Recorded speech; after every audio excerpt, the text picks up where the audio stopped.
नमस्कार दोस्तों, जैसा कि हम लोगों ने आज डे 3 पर अपने आंसर राइटिंग की सीरीज़ जो हमने शुरू कर रखी है टेलीग्राम पर क्वेश्चंस दिए थे यूपीपीसीएस पेपर 5 के 2 क्वेश्चंस हम देते हैं डेली। आज भी हमने वही किया और उस पर कुछ आंसर्स आए थे। चलिए उस पर डिस्कशन स्टार्ट करते हैं। तो पहला क्वेश्चन आपका था, discuss the role of the inland water ways authority to boost the water transport and tourism in UP. ये सनफ्लावर जी का नाम से है कोई मेरे टेलीग्राम पर, उन्होंने आंसर भेजा है और ये उनका आंसर काफ़ी अच्छे से उन्होंने स्ट्रक्चर किया है इसको और काफ़ी ठीक लिखा है बहुत कुछ। बस कुछ थोड़ी सी वर्ड लिमिट को इन्होंने क्रॉस किया है और इंट्रो जैसे इनका थोड़ा सा लंबा हो गया है। इंट्रो इतना ज़्यादा थोड़ा शॉर्टन किया जा सकता था इसको। और बाकी सब IWA के जो इनलैंड वाटरवेज अथॉरिटी के जो फंक्शंस इन्होंने लिखे हैं वो ठीक ही लिखे हैं।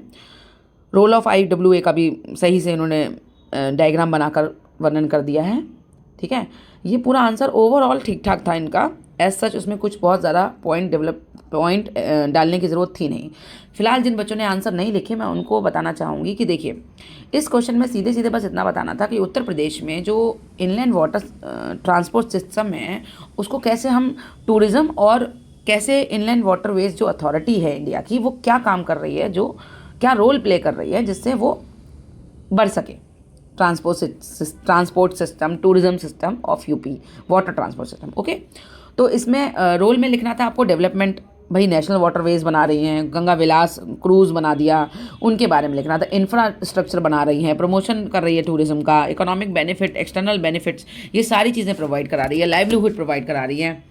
ठीक है, और ये सारी चीज़ें इन्होंने इस आंसर में अपने कवर कर रखी हैं। मुझे काफ़ी ठीक लगी, मतलब इसमें ऐसा कुछ ऐड ऑन नहीं है पॉइंट। हाँ, अगर ये क्वेश्चन अब ये भी आ जाए ना कि इसमें चैलेंजेस और मतलब इसमें ऐड ऑन करके अगर क्वेश्चन अगले साल या कभी भी पूछा जा सके कि आपको चैलेंजेस बताने हैं इनलैंड वाटरवेज के यूपी में, तो आप क्या लिखोगे?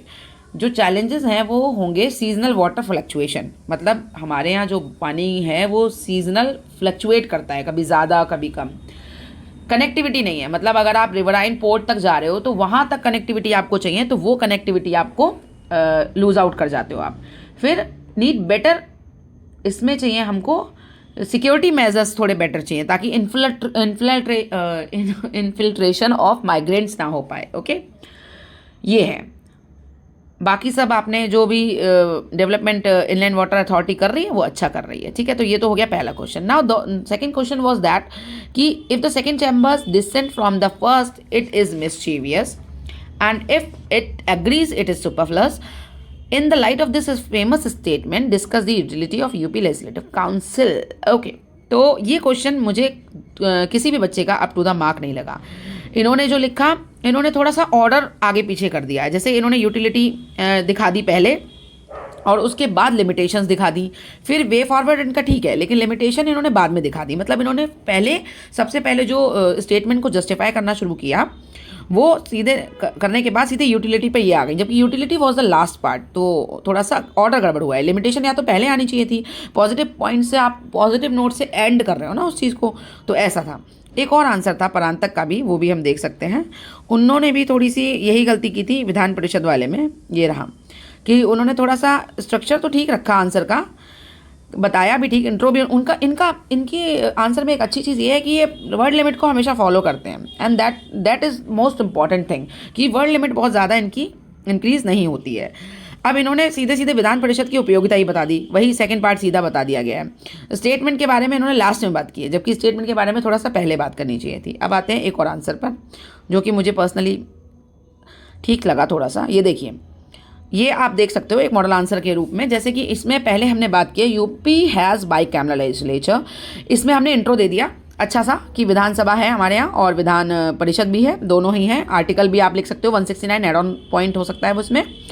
अब हमने आर्ग्यूमेंट जो एग्जाम में दे रखा है जिसमें कहा है ना इन the light of this statement, तो उसी स्टेटमेंट के बारे में हम बात करेंगे, उससे भटकेंगे नहीं।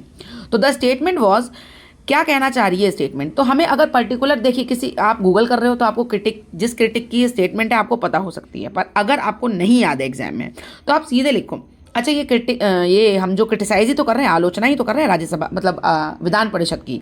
तो when you are criticising something तो आप सीधे लिख दो क्रिटिक्स ने आर्ग्यू किया है ना, क्रिटिक्स ने अपर हाउस के बारे में उसको मिसचीवियस क्यों कहा गया है, because it delays the legislation, ये प्रोसेस को डिले करता है, बिल पास करने की प्रक्रिया को विलंबित करता है। सबसे पहले आपने ये बता दिया, लैक करता है democratic legitimacy, most of its members are indirectly elected, तो डायरेक्टली इलेक्शन नहीं होता, तो डेमोक्रेटिक जो लेजिटिमेसी है उसको भी लैक करता है। फिर डुप्लीकेट डिबेट्स, मतलब पहले आप विधानसभा में डिस्कस करते हो, फिर विधान परिषद में वही ऑलरेडी डन काम दोबारा हो रहा है ना, इसको ऐसे दिखाना था।